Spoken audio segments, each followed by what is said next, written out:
SmackDown took place in Chicago, Illinois, the same venue that's hosting the next three events. You have SmackDown on Friday, Saturday is NXT TakeOver, Sunday is Survivor Series, and then Monday is Raw. I like this format better than the other 4 days in a row they used to do it, which was from Saturday to Tuesday, because by the time Tuesday cares, no one cared. But Friday makes you excited for the show because there's a big show the following day. So I like that. I like the format of Friday to Monday better than Saturday to Tuesday. So what we see is a whole bunch of SmackDown wrestlers in the back. They're all teaming up. They're getting ready to face Raw and NXT wrestlers because they think they're showing up tonight, even though it's not official. They had Baron Corbin get up, and it was just awful. And him and Roman Reigns are arguing with each other.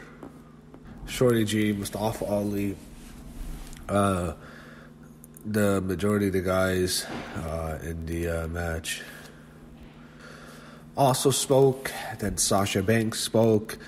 She says that's not enough. You argue who has the biggest ego. The boss waits for no one, and the women's division is ready. They head to the ring, so Sasha is the captain of Team SmackDown. All of SmackDown goes to the ring.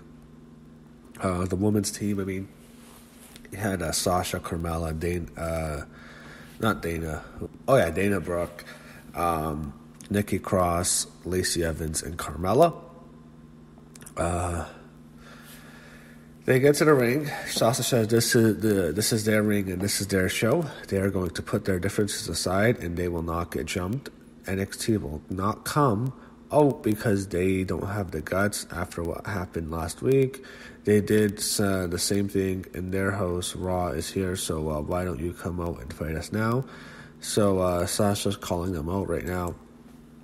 She calls Charlotte Captain, Queenie, not to be bashful because they're ready. Charlotte's music plays. She comes up with her team, which is Charlotte, Sarah Logan, Asuka, Natalya, and Kairi Sane.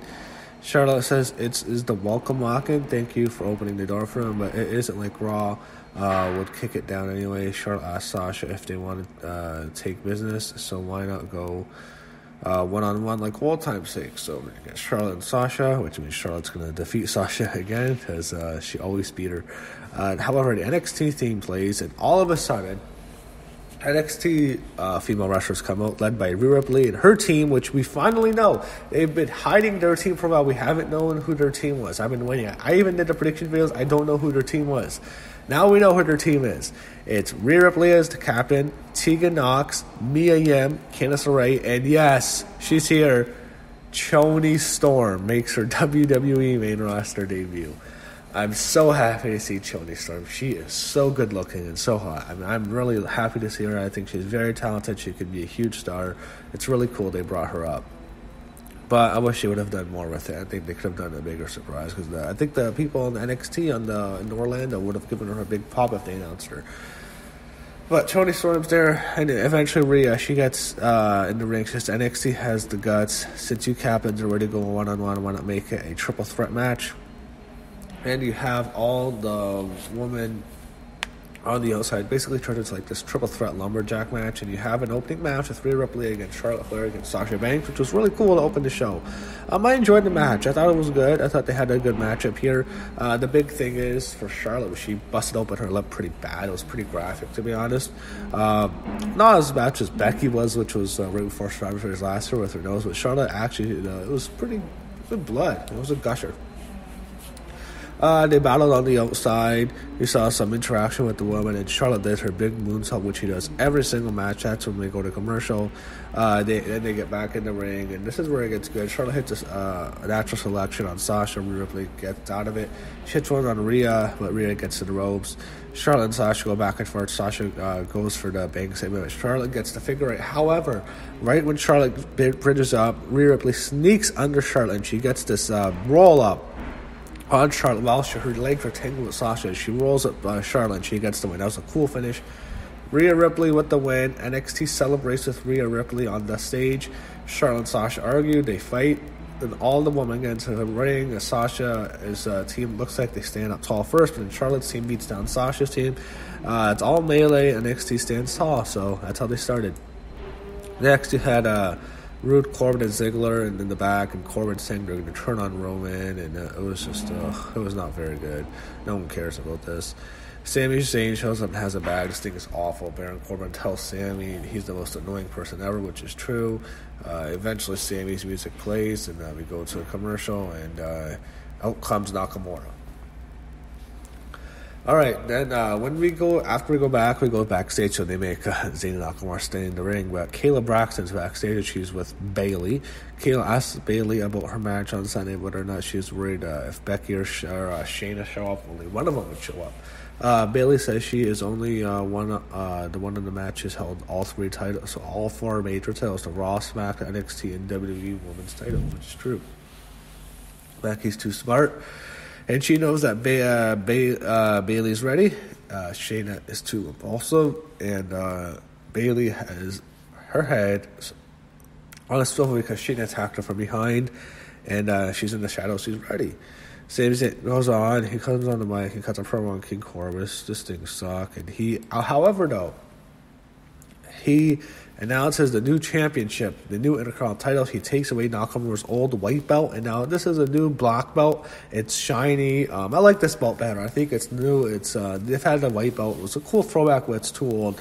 This new Intercontinental title is better. I like it a lot. So Nakamura has a new Intercontinental title. However, the Nakamura, they're turned by the Instant Era. They make their way to the ring. They decide to leave the ring. Adam Cole takes the mic and he says he fills Sami in. His name's Adam Cole, and they introduce each other: Roderick Strong, Kyle O'Reilly, Bobby Fish. New Day make their way to the ring. They cut a promo on them, and it goes back and forth. And then you have an 8-man tag. You have Heavy Machinery come out, and it's Kofi, Big E, and Heavy Machinery against the Undisputed Era. This was a good matchup here. I enjoyed it. Undisputed Era is great. They're great in the ring. My big thing with the Undisputed Era was because of their size, I can't see Vince pushing them past a certain level. In particular, Adam Cole, who's a leader. He's just too small. I like him. It's too bad. Like, the guy is too small to get a big push. He's 150 pounds, and O'Reilly is not a big guy. Fish is not a big guy. He's old. I think he's in his 40s now. And Roderick Strong is, again, too small. Has no personality. These guys aren't going to get a big push, but they're cool as a team to watch at NXT. But Vince will never push these guys. So after the match, Roderick, the Undisputed Era gets the win. Adam Cole hits the super kick. Roderick Strong hits the jumping knee, and eventually they get the pin. So Undisputed Era wins. After the match, he had Roderick Strong go up to the ramp to confront Nakamura, who's watching the match. AJ Styles, however, hit the forearms of Nakamura, and then Strong goes after Nakamura. Styles then hits Strong, and Sami Zayn hits Roderick Strong, and Styles beats him down with a chair. Wrestling Undisputed makes her way to the way to make the save, and Nakamura and Zayn go to the back. So sets up that match, triple threats, AJ, Nakamura, Roderick. Daniel Bryan walks in the back as we go to commercial. This match has just been so overlooked. Like, they haven't had any chance to really build this. AJ Styles talks to Luke Gallows and Carl Anderson as they're on the ramp. He cut the promo on Chicago since it's a dump, which it is. I mean, Chicago's a piece of shit. I don't think anyone can deny that. He's not going anywhere, to remind everyone. They chant CM Punk, and AJ Styles says he would wipe the floor with him. Carl Anderson, if you mess with him, you mess with all of them. AJ tells Nakamura to appreciate what you just did. Your mouthpiece will get what he deserves for that chair shot. You guys may be going on NXT and SmackDown, but he will show everyone that he is the phenomenal AJ Styles. So, good promo by AJ. Daniel Bryan makes his way to the ring. Daniel says, if you want to know why he is summoning Bray Wyatt, here's why. We see footage of what happened last week. Daniel Bryan cuts the promo, goes on for a while. However, he's interrupted by The Miz, and this is awful. Miz tries to get Daniel Bryan angry. The Miz slaps Daniel Bryan. He gets him pissed off, and eventually we have a match, Miz and Daniel Bryan.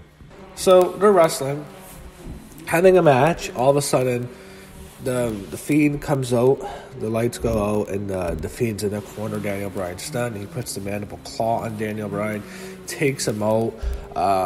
and The Fiend lays out Daniel Bryan. That's how they set up the match at Survivor Series. Really don't know much about why is The Fiend attacking Daniel Bryan. Up next, Shayna Baszler makes her way to the ring. She cuts a promo on Bayley. She says she heard what you were saying, and now she only attacks you from behind. You aren't getting the message. Wow. I'm not looking this out in the shadows. I'm in the ring calling you out. Bayley attacks Shayna from behind, and she beats down Shayna. Shayna gets a double leg takedown, but Bayley kicks her away, and then she sends her into the ringside barrier. Shayna goes for the submission. Bayley sends her again into the turnbuckle on the outside, and she smashes her into the ring post. Shayna is beating up. Bayley goes to the ring. I hate how Bayley was treated like a coward. It looks like she's scared of Shayna. Shayna looks at Bayley, and Bayley runs away like a coward, which I did not like. All right, main event. Roman Reigns, Shorty G, Mustafa Ali against Baron Corbin, Ziggler, and Rude. This is the main event. Okay, we know what's going to happen. We know. Come on. It's a match, and they actually have a average match.